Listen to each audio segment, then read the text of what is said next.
So I'll be talking today about this work we've been doing on dynamic scheduling of approximate network telemetry queries. It's a system we call DynATOS. It's a joint work between myself, Walt O'Connor, and my advisors Ram and Reza, as well as Walter Willinger.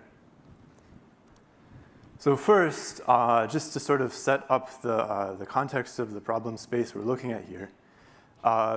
Telemetry has a lot of different meanings, but in particular for this work, we're understanding telemetry in terms of monitoring network traffic. And so the kinds of systems we're considering are systems that give visibility into the packets flowing through your network. So operators submit queries at a high level, some high-level language to this system. The system then goes and does whatever it needs to do to compute the query results, and then it returns those results to network operators. And we'll see some examples of the kinds of queries and tasks that encompasses a little bit later. So there's two sort of high-level routes for implementing these kinds of systems. The first is to use, and the extremes of course, but the first is to use only a software-based approach. And so in that case, you have to take all of the traffic flowing through the network, somehow mirror it to your software system, which is typically run on a cluster to deal with the volume of traffic you have. And then the telemetry system can run on top of that cluster. Another approach, which has been gaining quite a bit of traction recently, is to execute all or some of the computation for your query directly in the network itself, so using programmable switches or other network hardware to do those computations. In either case, the key consideration is how to do this evaluation, how to evaluate these queries over massive traffic volumes in real time. And so in light of that consideration in this work, we really only are considering hardware-based systems as being feasible because switch hardware just has orders of magnitude better performance in terms of the kinds of overheads, capital costs, as well as energy costs. And several prior works, Sonata and Jakin, for example, have shown that you can effectively execute these kinds of queries in switch hardware and also this order of magnitude cost reduction. So just to set up the context, we'll look at an end-to-end example here. So let's suppose we have a simple network like we're showing on the bottom. Maybe it's an enterprise or campus with a clear internal section and a border section and then an external section. And so we don't really have access to end hosts, and we go for deploying this kind of traffic monitoring capability on the border switch. So let's suppose our operators want to run two queries, for example. And the queries are specified in this kind of high-level data flow, data streaming processing language, as shown here. And so the model here is that you start with a representation of the stream of all packets flowing through the network, and then you sort of iteratively or incrementally refine that using these operations that compute things like distinct tuples or aggregates, keyed aggregates, or filtration. So the query on the left here is detecting DDoS victims by finding destinations that are contacted by a large number of sources. And the query on the right is finding port scanning hosts, potentially port scanning hosts, using the metric that we want to find sources that send to a large number of destination ports. These are both taken from Sonata. And so at the end of each measurement window, or epoch, as we'll say later in this work, both of these will return a list of results to the operators that are potential DDoS victims or port scanning sources. But the key observation here is that for the hardware system implementing this, the resource requirement for both of these queries is closely dependent on the actual number of sources in the network traffic. So that's fine, but it also changes. So for example, here, this is just an example trace from the Maui Lab data set where we see there's this drastic increase in the number of sources, about an order of magnitude, sort of midway through the excerpt. And even though it's only the number of sources changing, this actually influences the resource requirements of both queries because they're both dependent on that sort of transitively. And so we have to update the allocations when this traffic dynamic changes, or we suffer degraded accuracy. You can kind of generalize from this example to some high-level requirements. So first off, we want these systems to be able to support query diversity using the kinds of parameterized data flow operators that we saw earlier. So filters, aggregations, keyed aggregations, and different summary operations on those aggregations. Second off, we have to contend with strict hardware resource constraints. And so we have to fit our aggregations into limited switch memory. And we also, moreover, we need to reduce the volume of results that are exported from the switch. In many cases, that volume of results actually becomes a more challenging overhead than the actual switch memory constraints. And finally, we need to implement runtime control. So we need to allow for changing queries during runtime as operators monitoring demands change. But we also have to simultaneously adapt the queries that we're running to the changing resource requirements caused by changes in traffic. So both of those imply that you need some kind of runtime control in this kind of system. A number of prior efforts have looked at various combinations of this overall requirement space. So for example, Newton looks at this problem of changing telemetry queries during runtime without recompiling the pipeline. We saw a couple presentations earlier today, FlexCore and IPSA, that look at this problem of runtime programmability more in general from an architectural perspective. Elastic Sketch looked at this issue of adjusting resource constraints to deal with changes in traffic dynamics. And SketchLib, which we'll hear about later in this session, looks at this issue of how can we implement more diverse kinds of queries on limited switch hardware while respecting the hardware resource requirements. So of course, the question we want to ask in this work is, well, is there a way that we can come up with a solution that lives in the middle of all of these, that satisfies all three requirements simultaneously? To kind of illustrate the challenges that we face here, or the issues that really kind of make that a non-trivial endeavor, we come up with the following design challenges. So first, we need a way to approximate these generic queries. So those are kind of contradictory aims, that you want it to be generic, but also to be able to approximate that. Secondly, we need to estimate the accuracy of these query operations dynamically during runtime. And moreover, we need that estimation to not be dependent on the traffic itself or anything external. We need to be able to kind of have a self-contained estimation of accuracy. And finally, of course, we need to schedule these operations during runtime on finite hardware resources. So we have this idea of a dynamic query workload being the kind of the queries coming and going from operators, as well as the different changing resource requirements per query. So we need to schedule operations for those kinds of workloads on limited hardware. So the approach we present in this work, called DynATOS, is a closed loop system to doing this kind of query operation scheduling. So at the top, operators submit queries to a scheduler. The scheduler goes through and decides how to execute the query operations on switch hardware. It does that by coming up with these schedules that are sent to a runtime. The runtime kind of abstracts the challenges of updating switch hardware itself, the configurations that are actually running in hardware as the schedule executes. And then, of course, there's a system on the other side of this that returns results from the hardware. There's a little bit of post-processing that has to happen, and then eventually aggregated results get sent back to operators. And the goal of this system is to satisfy all of these requirements. So we argue that it lives in that, that sweet spot in the middle of the figure there on the right. So there are two key insights that lead to this system's capabilities.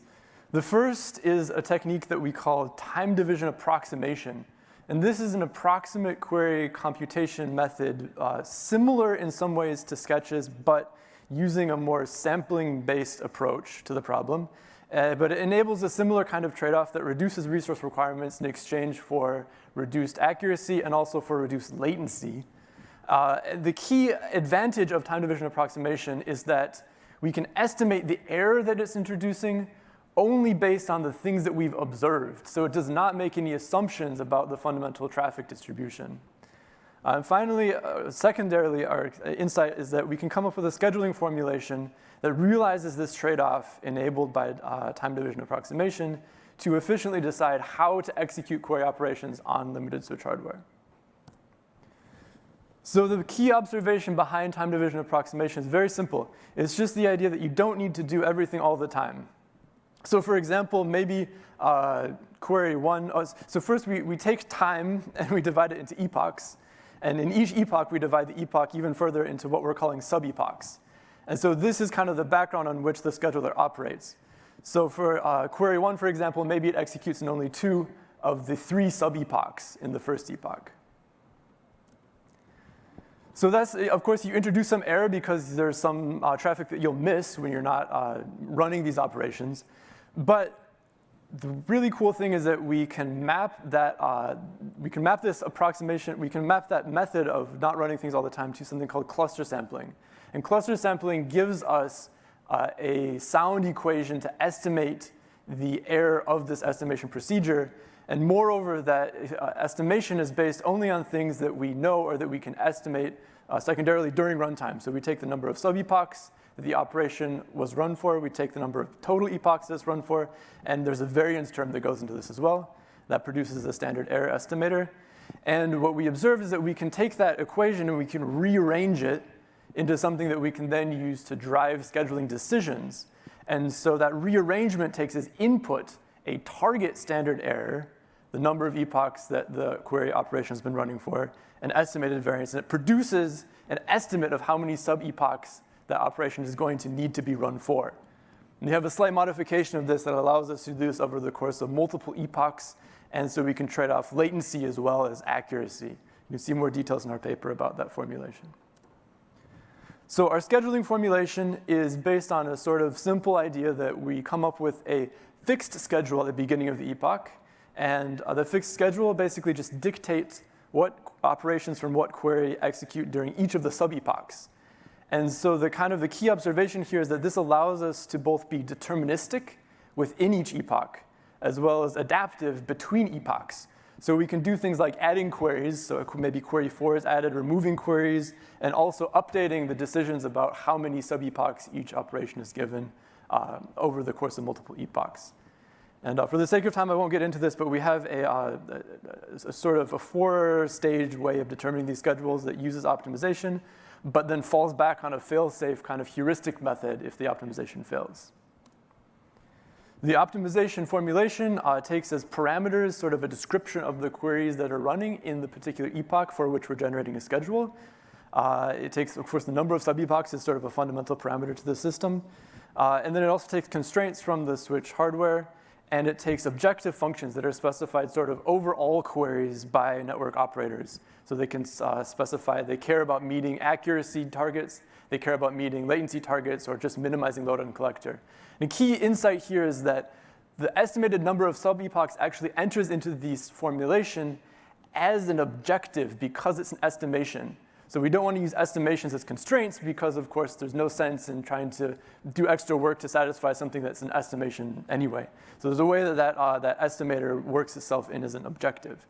And the results of this is that we have a schedule that determines what operations execute in what sub-epochs. So we've implemented DynATOS on switch hardware. We're using a runtime programmable switch hardware module from Broadcom that's called BroadScan. And you can think about this, if you're familiar with the work Newton, it's essentially a single stage or a single set of operators in Newton. So it has flexible filtering. We can use a TCAM to select what traffic we look at. We can do flexible hashing to decide aggregates. And then we can do update operations based for each aggregate. And then there's an in-hardware exporting system that allows us to get the results really efficiently out of hardware. And the key insight here is that all of these pieces are runtime programmable. So at runtime between each sub-epoch, we can go in and completely change what each of these components is doing. And that enables the kind of scheduling approach that we're working with here. So we evaluate DynATOS showing that the performance of this time division approximation is more robust in the face of traffic dynamics than sketches, while also offering a similar kind of accuracy load trade-off. We show that our schedule can handle dynamic workloads with high satisfaction, and that the accuracy and latency trade-offs are effectively leveraged by the scheduling formulation. And moreover, we show that the runtime overheads are minimal. For the sake of time, we'll only look at these 3 pieces of the evaluation, but please see our full paper for the other evaluation components.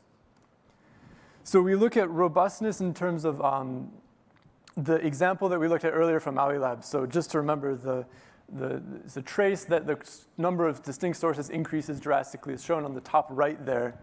And we run Sonata's DDoS query over this because maybe this is a DDoS attack. We don't know if that's for sure. And so sketch-based approaches are calibrated before this increase. So the assumption is you were running your network, you calibrated the sketches. And then we measure the per epoch accuracy and load on the collector for each epoch. And what we observe is that when the number of sources increases, sketch-based approach accuracy it falls below 0.5 for almost all cases. Whereas our system is able to dynamically kind of adjust the load on the collector to make up for that change in traffic distribution. So that's a bit of a negative result for sketches, but we want to look overall, what is the kind of the balance between sketches and our approach in this trade-off space? So we measured this sort of these curves, these performance curves, through a space where the x-axis is increasing accuracy and the y-axis is increasing load. And we adjust sketches by changing the number of counters, and we adjust our approach by changing the target error. And the key observation here is just that even though we're able to handle traffic dynamics better, we still are exposing a very similar kind of trade-off as sketches. I think for the sake of time, I'm going to skip this piece, and we'll move on to the summary. So in summary, current approaches struggle to handle simultaneous traffic as well as query dynamics. Our approach using this time division approximation optimization formulation is able to handle that as well as these dynamic query workloads. And we've shown that our system can handle those in the face of both traffic and query dynamics while offering similar trade-offs as sketches. So just really quickly before we move on to the question and answer, we're really excited about the kind of the potential that this runtime programmable monitoring opens up in terms of new monitoring algorithms. So a key focus of our current work is looking at how can we develop iterative, adaptive, and dynamic queries or tasks that leverage this kind of system to do more efficient, more fine-grained, more comprehensive kinds of monitoring problems. Then also, of course, we need to implement this on multi-stage switches as well as in distributed contexts. Okay, special thanks to the people at Broadcom for their help throughout this. As our sponsors, we have a website, and with that, I'm happy to take any questions.